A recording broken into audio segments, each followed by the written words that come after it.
This is CBC Winnipeg News.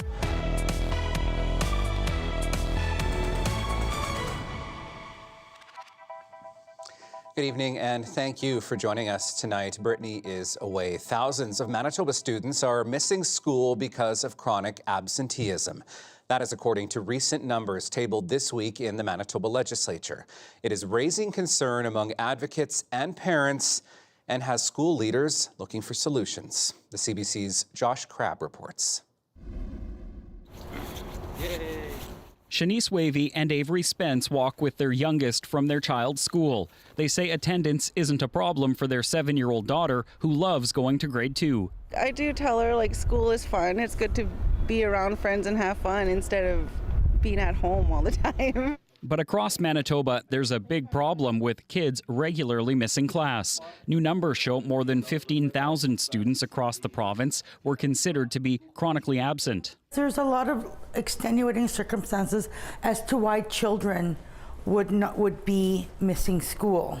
Advocate Mary Burton helps families work with the education system. She says a lack of transportation, the pandemic, and mental health are factors. And then add bullying on top of that, add socioeconomic problems on top of that.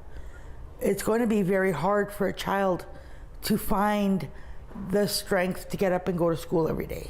Manitoba Education and Early Childhood Learning says severe chronic absenteeism is when a high school student misses 20 or more classes in math or language arts because of unexcused absences. For kindergarten to grade 8 students, it's when they miss 20% or more of their instructional days because of unexcused absences. 56% of students in the Frontier School Division were chronically absent in 2023-24, followed by 22% in the Mystery Lake School District. 18% of Turtle River students were chronically absent. In the Kelsey School Division, the number was 11%. It was 10% in Pine Creek and 6% in the Winnipeg School Division, the province's largest. And we know what the impacts are when learners are not in school, from not only from sort of cognitive and learning perspectives, but also just sense of belonging and feeling part of a community. Superintendent Matt Henderson says the division is building relationships with students and their families to help address the issue. Manitoba's education minister says the Universal Nutrition Program is aimed at improving attendance, and there's anecdotal evidence it's working. Josh Crabb, CBC News, Winnipeg.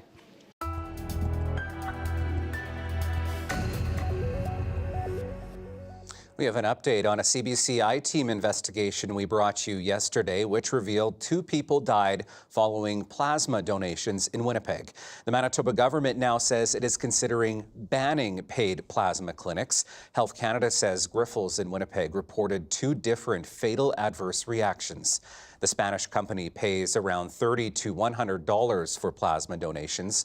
One of the deaths was a 22-year-old international student at the University of Winnipeg. The health minister says all options are now on the table. I would say that, public safety is our top priority.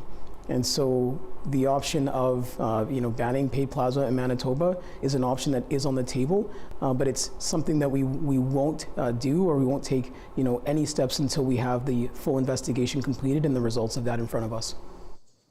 Now, experts say donating plasma is usually very safe and that serious complications are incredibly rare. Health Canada is currently reviewing the adverse reaction reports. It says it has not found a link between their deaths and giving plasma. Canada says an employee has been fired after a teenager recovering from surgery and his mom were kicked out of a hotel room. The 16-year-old from Pimicikamak Cree Nation was staying at the Canada Inn's HSC. They say they were waiting for the First Nations and Inuit Health Branch to approve an extension of their stay when Canada Inn staff entered their room and physically removed them. The company says it has issued a formal apology to the family. It says workers are now getting new training and the incident does not reflect the hotel's values. Businesses in Osborne Village could soon face the biggest increase to business improvement zone levies anywhere in Winnipeg. Some say the extra money is needed. Others worry about the cost. The CBC's Cameron McLean reports. Charles Geringer has co-owned this hair salon in Osborne Village for more than a decade. Now, like other businesses in the neighborhood, he could soon be paying more to help fund improvements in the area. The Osborne Village Business Improvement Zone has proposed raising its levy by 40.5%, the biggest increase of any biz in Winnipeg this year. Geringer says that's a big jump. Well, obviously, we don't want to pay that much more money for just. I mean, that's a big increase. I think maybe we should have talked about maybe incremental increases before that. Business improvement zones collect fees from local businesses to pay for things like neighborhood events, marketing, safety patrols, and beautification. The Osborne Village Biz says the levy hasn't increased in years and was even lowered during the pandemic, while costs have gone up. The board looked carefully at what it is that our membership was asking the biz to provide. And we have not raised our levy in a number of years. It's been actually lowered a couple times, and then it stayed static.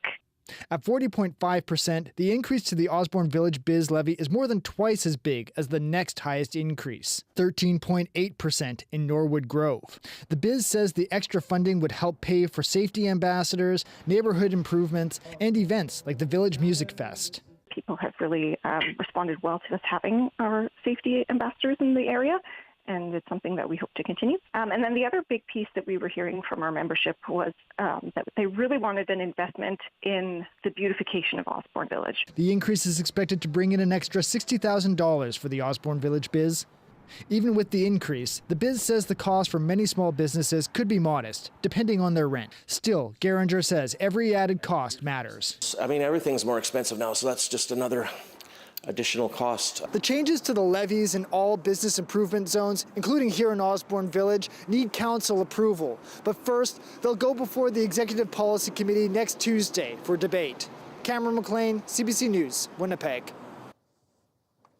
Big news for Winnipeg's music scene and fans. The Canadian Academy of Recording Arts and Sciences has announced this city will be home to the 2027 Juno Awards. The CBC's Alana Cole is at the Metropolitan Event Centre in downtown Winnipeg, where that announcement was made. Alana, walk us through what the mood is like in that room where you are. There's been music, people, and a lot of excitement as it was officially announced that the Junos are coming to Winnipeg next year. Juno Week 2027 will run from April 1st through April 4th, with the big show happening at Canada Life Centre. Now, Manitobans might remember that this isn't the first time the Junos will be here. The event was held in Winnipeg in 2005 and in 2014.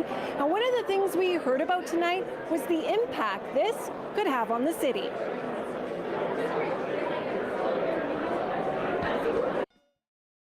There's concerts, there's industry events, there's fan experiences, there's national media, and there's thousands of people who are going to come.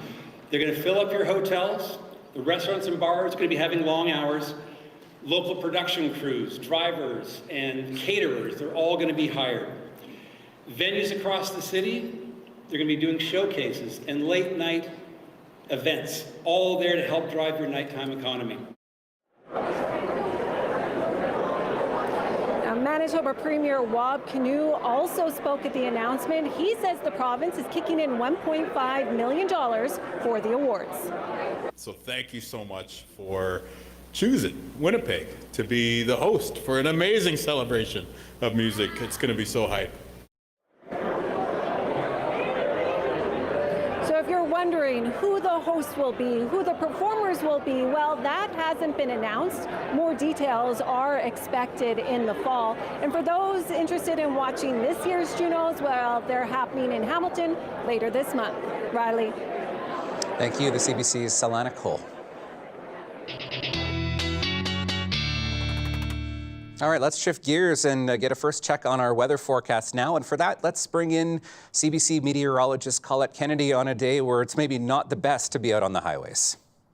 Hey, thanks, Riley. Nice to be with you this evening. I wish under better circumstances in terms of the weather. Some nasty road conditions right tonight as we've got not only snow, the amount's not that significant, but the winds are and blowing it around, so reduced visibility. A little bit heavier near the international border, but it's continuing to spread east and coming a little bit further north too, into the Red River Valley, included in this yellow level of blowing snow advisory, just kind of skirts around the city here. So this is this evening. Overnight, the snow actually will back off as we push towards midnight or just beyond, but the winds won't, so it'll continue to be blowing around. So in the mid-overnight hours, -10, winds gusting still to 60 kilometers per hour and feeling like -20 based off of the sustained winds, -13 for the low tomorrow morning, but the clouds breaking up, getting some sunshine, although there could still be some drifting snow. The winds will be strong enough early in the day. They back off into the afternoon, but you'll notice a bit of a change from a milder day in terms of the temperatures today to a high of -9. Now, where do those temperatures go from there? I've got more details coming on up. All right, thank you so much, Colette. Still ahead, a Souris woman raises her 4th pride flag after her 3rd one was stolen. Her message of resilience and the community's reaction still ahead. Stay with us.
Manitoba is looking at expanding the number of units eligible for rent control. The move would cap annual increases for thousands of additional people.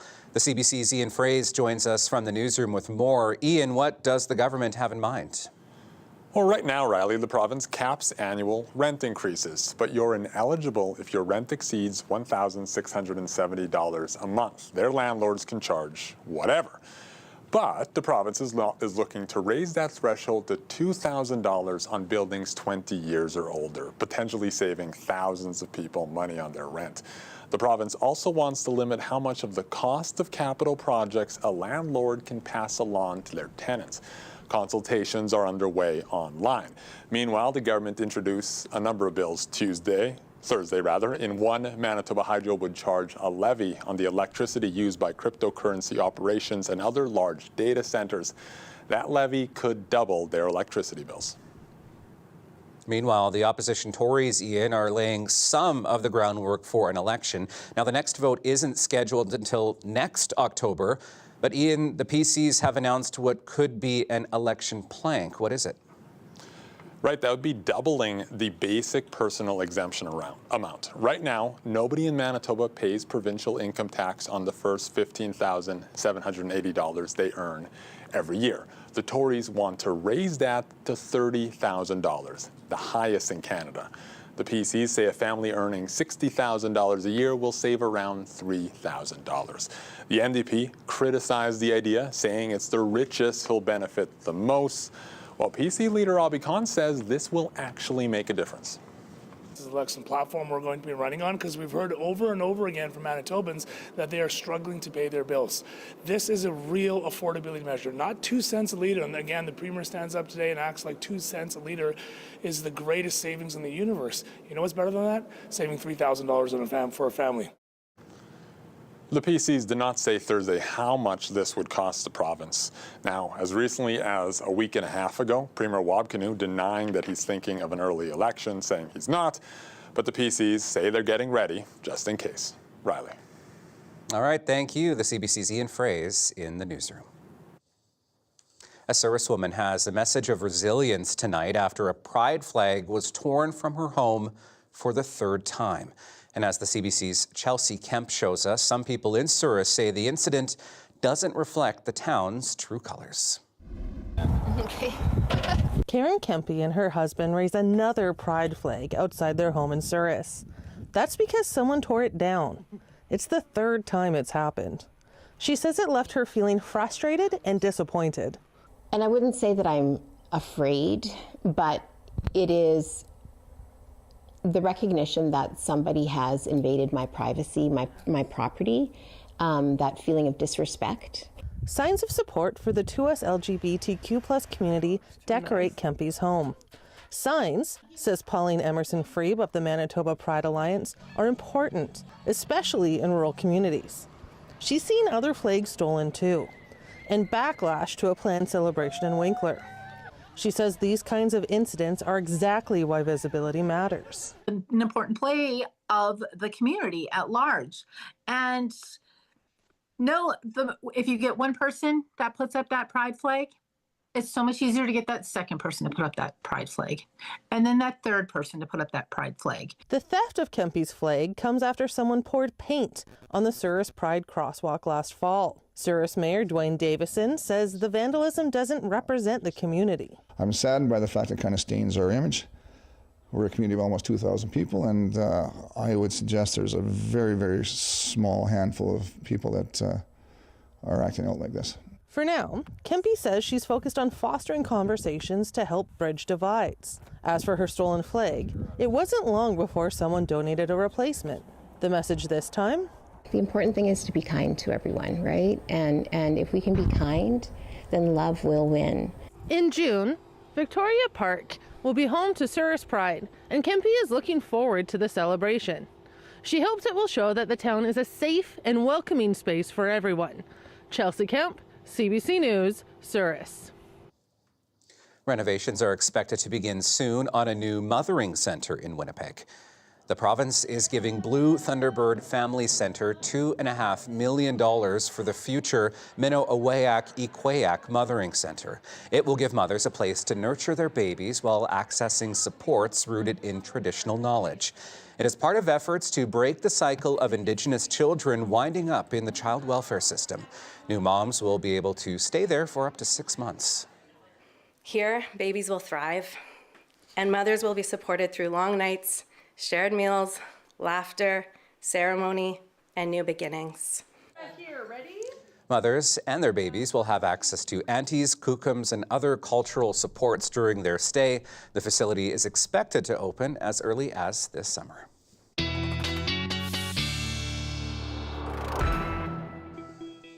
All right, it's time for a full check on our Manitoba weather forecast now. Let's bring back meteorologist Colette Kennedy. And Colette, we are looking at a snowy and windy night tonight across southern Manitoba. Thanks, Riley. Yeah, plenty of active weather to be talking about, so don't worry, we're going to go into that in detail. But let's start off with something a little more positive. What I want to point out at this time of year, I love looking at these, not just your sunrise and your sunset for tomorrow, but the hours of daylight, because at this time of year, we are gaining 3 minutes and almost 45 seconds every day. So our daylight hours, 11 hours and 44 minutes. So just stretching that right out.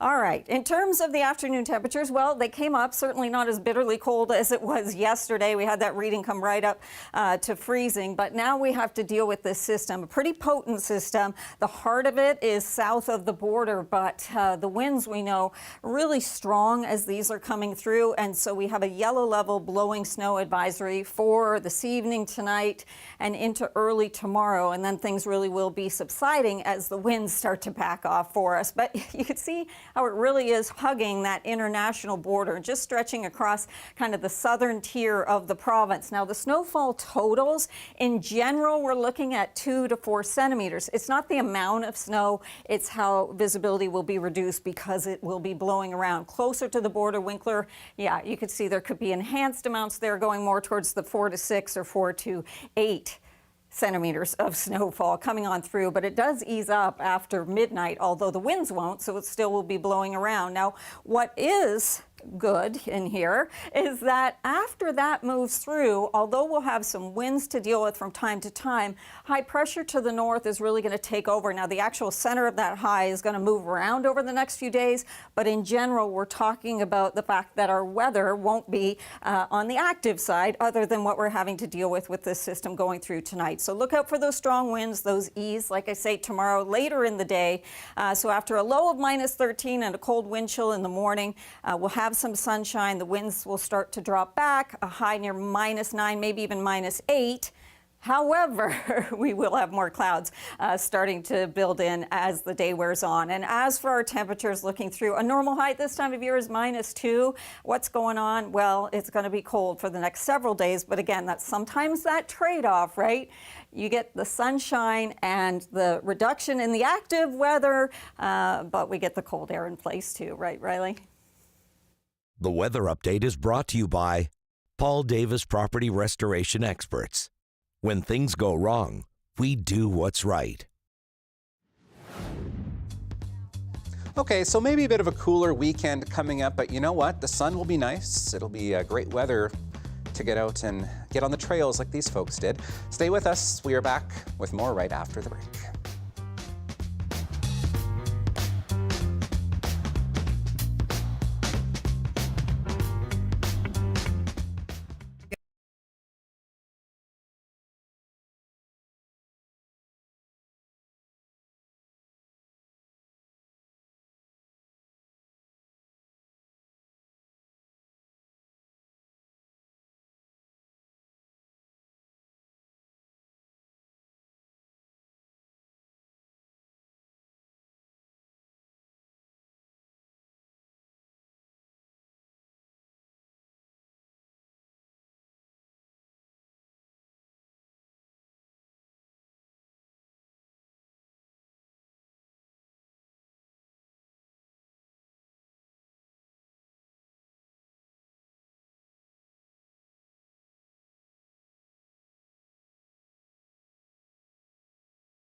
Well, to developing stories south of the border now, the FBI says it is leading the investigation in the attack at a synagogue in a Detroit suburb. The FBI is here working with our state, local, and federal partners to investigate this incident, and I can confirm that we are leading the investigation right now as a targeted act of violence against the Jewish community. Authorities say the armed suspect rammed a truck into the hallway of the synagogue where he was shot by security personnel. One security guard was hit by the car and suffered injuries. The vehicle caught fire after crashing. Temple Israel later confirmed everyone at the synagogue was safe. Investigators haven't revealed the suspect's name or a possible motive. Temple Israel is the largest Reform synagogue in the United States. The incident comes amid heightened security at Jewish facilities since the U.S. and Israel launched the war with Iran. Now, with the world now facing the largest oil supply disruption in the history of the global market and oil prices surging again above $100 U.S. a barrel, Iran is making it clear it will continue to choke off the Strait of Hormuz and target oil facilities across the Gulf region until the U.S. and Israeli airstrikes stop. That defiant first message said to be from the Iran's new supreme leader. The CBC's David Common has details from Amman, Jordan. Iranian state TV read a message today they say came from the new supreme leader, Mojtaba Khamenei. It was not his voice. He was not seen in this. They read it. And that will fuel speculation about his well-being, his health, because he was purportedly struck in an airstrike, one that killed his father, his wife, his sister, and a number of in-laws and other top officials. There will be questions about how he is doing, if he is in fact alive. But the message was clear. It was one of defiance, saying that the closure of the Strait of Hormuz would be a way to resist the enemy. The Khamenei message also said that they want friendly relations with their neighbors, but then went on to say that they would continue their attacks on Gulf states. And there have been a number of such attacks in the past 24 hours, certainly on ships and other vessels passing through or near the Strait of Hormuz.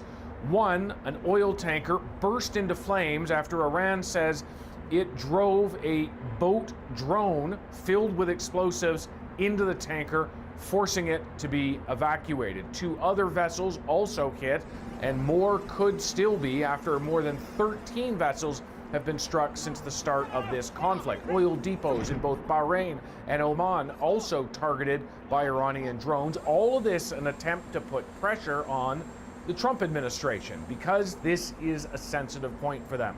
Donald Trump came to power as president saying he would bring costs down for Americans, including bringing fuel costs down.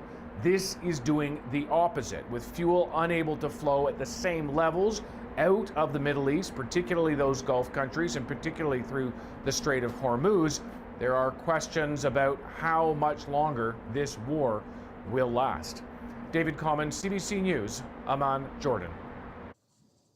The United Nations has released a report on Moscow's deportation of Ukrainian children to Russia ahead of its invasion in 2022. And it says the scale and scope of their removal amounts to a war crime and a crime against humanity. Deportations and transfers started shortly before the full-scale invasion. 4 years later, 80% of these children have not returned. Many parents, legal guardians, or relatives are still looking for them. Independent investigators identified more than 1,200 children who were taken from 5 regions in Ukraine. Ukraine's ambassador to the UN called on the international community to pressure Russia to return the children. Russia's seat was empty during the presentation of the Commission's report. Moscow has denied removing Ukrainian minors against their will. Last year, a U.S. report said Russia was re-educating deported children, with some being taken for military training or drone manufacturing. Defence and European allies are the focus of a trip by Prime Minister Mark Carney to Norway and the Arctic. He'll meet leaders and observe military exercises, all amid the lingering uncertainty around Donald Trump's foreign policy. The CBC's Catherine Tunney reports. Prime Minister Mark Carney is heading to the Arctic to get a closer look at Allied forces along the northern flank who are training in harsh conditions in the face of Russian aggression. Tomorrow, he'll meet with his Norwegian and German counterparts as they take in a massive NATO exercise in northern Norway. Carney will meet with Canadian troops who form some of the 25,000 soldiers who are taking part from about 14 different nations. Now, senior government officials speaking to reporters before the trip even started said observing this trip will help Carney inform his Arctic strategy and military capacities needed in the region going forward. Now, this allied show of force, of course, comes not long after U.S. President Donald Trump made comments about annexing Greenland and, of course, his own interest in Canada's Arctic. Now, while he's largely backed down from those comments, they're pretty fresh in people's minds heading into this exercise. I think it's very imperative for all of the militaries of all the NATO countries to demonstrate that, in fact, that this is a bit of a political problem, but that we remain united in our defense against the Russians, because any real division that the Russians see in terms of us and the Americans weakens our position against them. Before heading to Norway, Carney will stop in Canada's north first, underscoring that this trip is about highlighting the importance of Arctic sovereignty both to a domestic audience and to allied partners. Catherine Tunney, CBC News, Ottawa. The Liberal government has introduced a new bill aimed at helping law enforcement track and identify criminals faster. It's Ottawa's second attempt to change the law after Bill C-2, introduced last spring, brought up privacy concerns. Ashley Burke brings us more from Ottawa. After blowback over privacy concerns, the Liberal government taking another crack at changing the law to help police track down criminals faster. We're not looking for sneaky ways to surveil Canadians. We're doing our part to combat bad actors in both the physical and digital worlds. Their bill is aimed at addressing complaints from law enforcement that phone and internet providers are taking too long to hand over information. And police came with examples. We were investigating a deep fake photos, intimate photos being posted on the internet. And the victim, of course, was terrified and horrified. Ottawa's police chief says it took up to 11 weeks for telecom companies to comply with their requests. So this can take weeks and months to really get this information to stop this from occurring. The proposed legislation means companies like Bell and Rogers would have to respond in 10 days instead of 30 days to help identify suspects and their locations. They'd also have to answer yes or no if a possible criminal uses their services. That will allow us to get much faster to the situation where we can ask for a warrant to be able to get more specific information. It's the Liberals' second attempt to change the law after civil liberty groups, experts, and the opposition accused the government of overreach this past summer. The original drafting of C2 was so broadly worded that it actually encroached upon privacy rights. This expert says the government's new bill addresses some core concerns, but there are still real issues. There is going to be a real need for study, and I think consideration as to whether or not it goes too far relates to the kind of surveillance infrastructure that ultimately is being built. Law enforcement officials said the last time the law was significantly updated was before the iPhone came out. They say Canada should no longer be the only G7 country without this kind of legal framework, but it's unclear yet if opposition parties will support this bill. Ashley Burke, CBC News, Ottawa. The Canadian Cancer Society says people as young as 45 should start screening for colorectal cancer. That's earlier than the current guidelines. The push comes as doctors increasingly diagnose younger adults with the disease. Deshauna Reed now with the evidence and why early detection is crucial. Steve Slack says he's grateful to be here.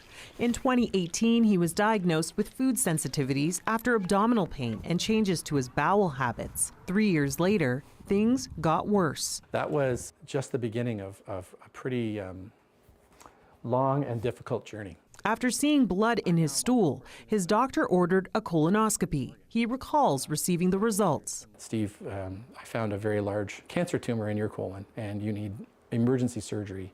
At 46, he was diagnosed with colorectal cancer, and it had spread to his liver. This was the worst day of my life. Like, absolutely, no one should have to tell their kids that. Adults under 50 are increasingly being diagnosed with colorectal cancer. It's why the Canadian Cancer Society is urging provinces and territories to lower the screening age for colorectal cancer to 45 instead of 50. Recent evidence shows Canadians born after 1980 are at least 2 times more likely to be diagnosed with it compared to previous generations, and more often at a later stage. I was diagnosed with rectal cancer at the age of 34. Tuesday, on Parliament Hill, survivors and advocates lobbied for earlier testing. The U.S., Japan, and Australia have already lowered the age for colorectal screening, some as low as 40. It is not a disease of the elderly anymore. Dr. Shadi Ashmala treats young adults at Toronto's Sunnybrook Cancer Centre. We know this is a curable, treatable disease, always if caught early enough. Routine screening is done using an at-home kit. A stool sample is sent to a lab where it is checked for hidden blood. If positive, or for patients with symptoms, a colonoscopy is recommended. Let's go for a walk. After treatment and a liver transplant, Steve's scans show no sign of cancer. But he wonders how different things would be if he was screened earlier. Tashana Reid, CBC News, Toronto. Coming up, Indigenous artifacts repatriated from the Vatican are now one step closer on their journey home. After the break, we'll show you which items are now back in Canada. Stay with us.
Indigenous artifacts repatriated from the Vatican are now one step closer on their journey home.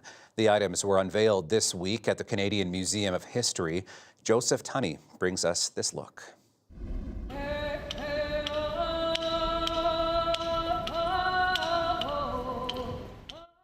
A pair of embroidered leather gloves, a cradle board holding a doll, a bowl and a spoon.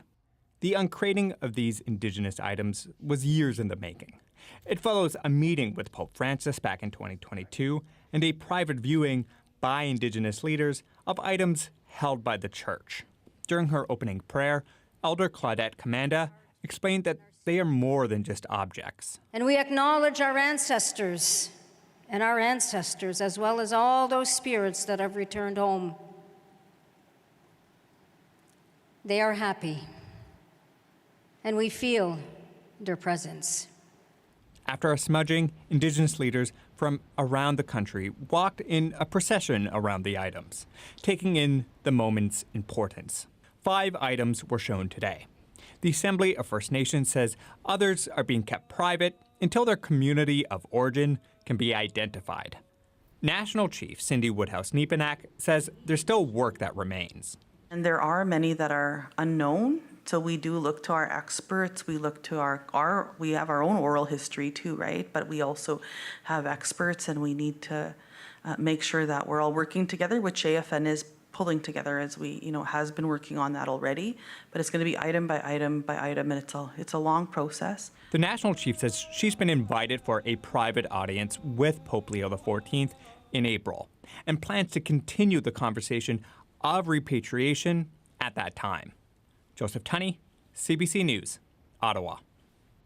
The weather update is brought to you by Paul Davis Property Restoration Experts. When things go wrong, we do what's right.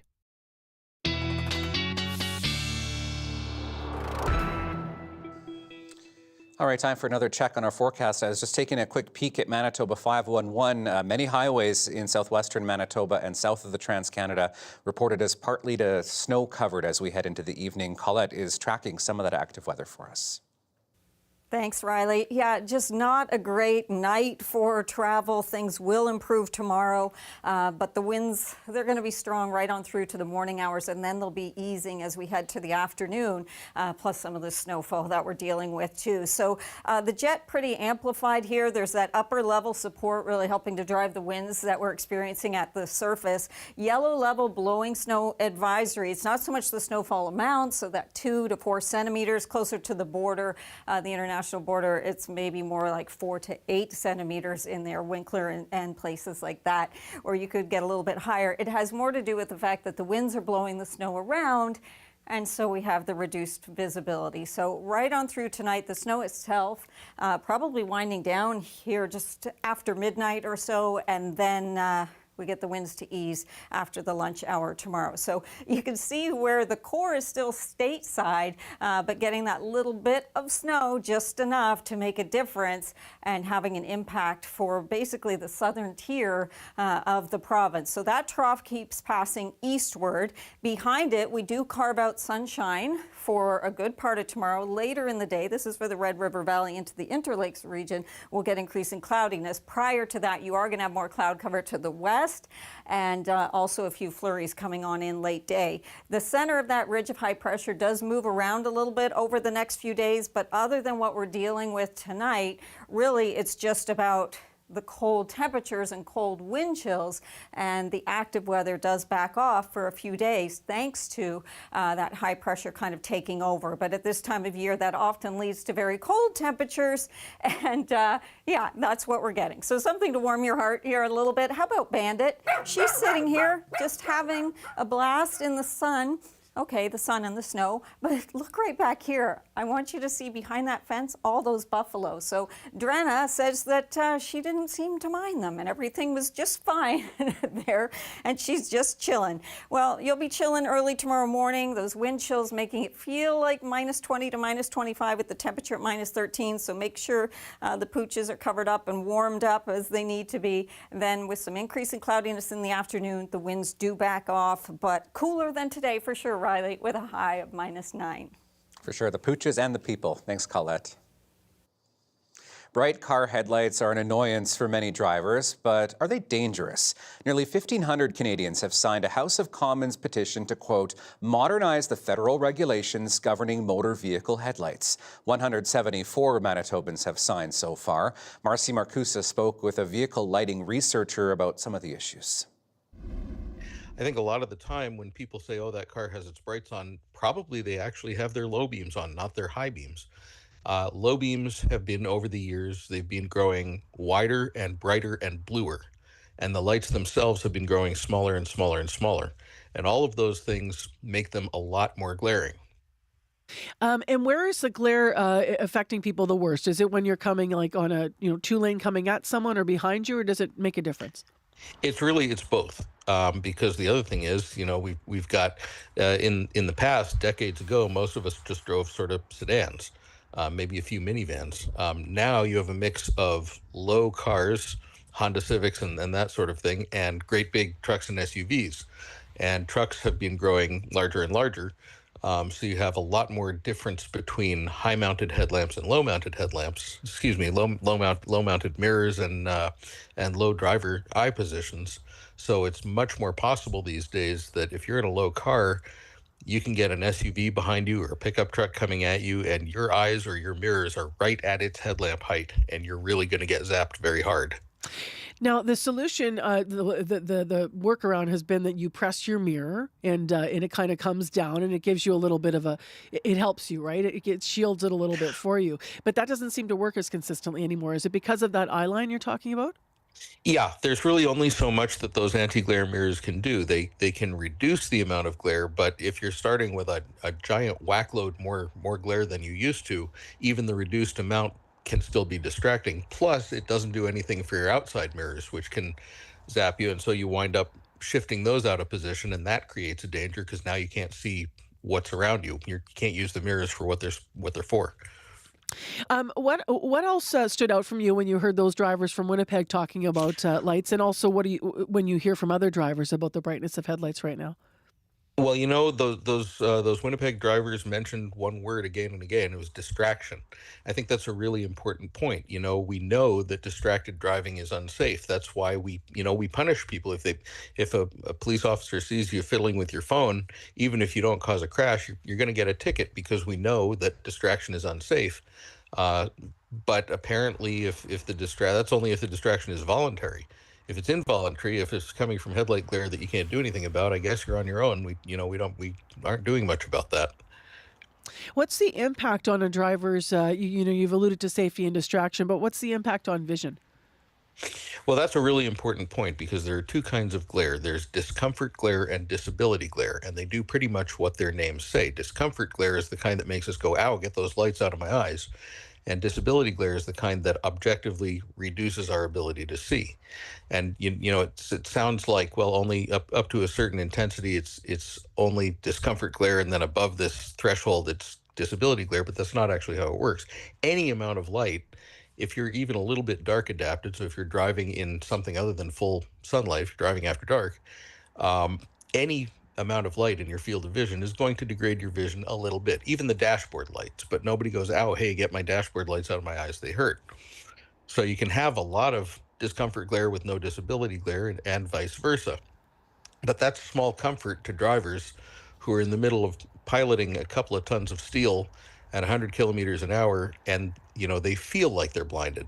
So it doesn't really matter if you could have a researcher with a bunch of instruments sitting next to them in the car and saying, oh no, my instruments show that you can actually see okay. If you're driving and you feel like you can't see, that's more than distraction. That's verging on panic. What role do aftermarket lights play, the customized lights that an owner can have specifically installed in the glare problem? Because we started by saying that sometimes it's actually low beams that are on. Are those lights that are aftermarket, or are those just sort of new tech that's in more new vehicles? Well, it's both. That's a really important point. LED bulbs are all over the place. You can walk into a Canadian Tire or any other parts store. You can go online and very easily buy them. And people do because, they think, well, I had a great experience putting LED bulbs in my dining room, in my garage, whatever.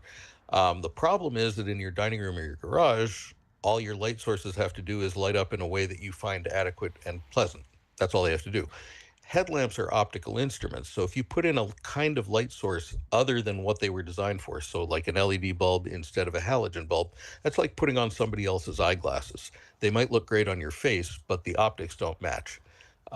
So you're going to turn your halogen headlamps into unsafe glare monsters, and you might feel like they're way brighter, and in a way they are, but it's a lose-lose deal because your light isn't being distributed the way it needs to be for you to see safely, and you're causing severe glare to other drivers. All right, still ahead. Who doesn't like a relaxing day at the spa? Even the newest and littlest of humans. We'll take you to a special kind of spa coming up in our Daily Lift. We're back right after this.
Well, we had those temperatures come up a little bit today, but this is how it goes in the winter, right? You either get cloud cover or snowfall or something comes when the milder air comes in, usually. And then when we get the sunshine, the colder air pushes back in. So take it easy out there tonight. Not going to be great on the roads. We do have that yellow level blowing snow advisory. Things will ease up for tomorrow. The temperatures do not. They remain on the cool side through the period, with the exception of once we get past the beginning of next week and Thursday, bumping up above freezing. But you'll notice there's a good amount of sun there through this 7-day forecast period. Riley? Thanks, Colette. So if you're not a fan of the cold, just give it a week. Things will change, as they always do in our province. Well, from facials to massages, a relaxing spa day is always welcome, maybe on days like today. But what about your little one? In Alberta, you can now visit a spa dedicated to babies. We bring you a moment of zen for parents and the littles in our Daily Lift.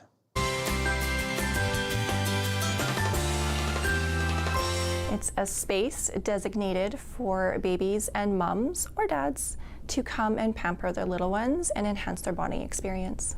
Very gentle techniques, but it's very similar to adult massage. So we kind of work on their hips, their legs, their neck are kind of one of the majority areas that we find. Most of it comes from birth, so just depending on how they are born. Generally, I start off with doing a full assessment, so I'll kind of start with their back and then kind of move down towards their legs and hips area, and then kind of just analyze what needs to be worked on during that session. It looked like a fun thing for them. That was essentially what brought us here initially, is it looked kind of goofy with them dangling by their necks. It seems very odd, but when we came here we learned just about like the benefits of it, and you know, especially coupling the float with the massage. She's kicked around a lot, helping to gain that leg strength, her arm strength, core strength, all of that stuff has been really, really great. We've been coming every day for just over a month now, and we don't plan on stopping. She is just so happy here. She's so content that it's just time for her. It's time for me to just relax. As a new mom, I was just looking for things to do with her. She loves the water so much. You know, that pool does look really relaxing. That's something I could do. I would love to just be suspended and floating like that. And I'm sure those babies are so relaxed that it's very quiet in there too. Thank you for being with us. See you tomorrow.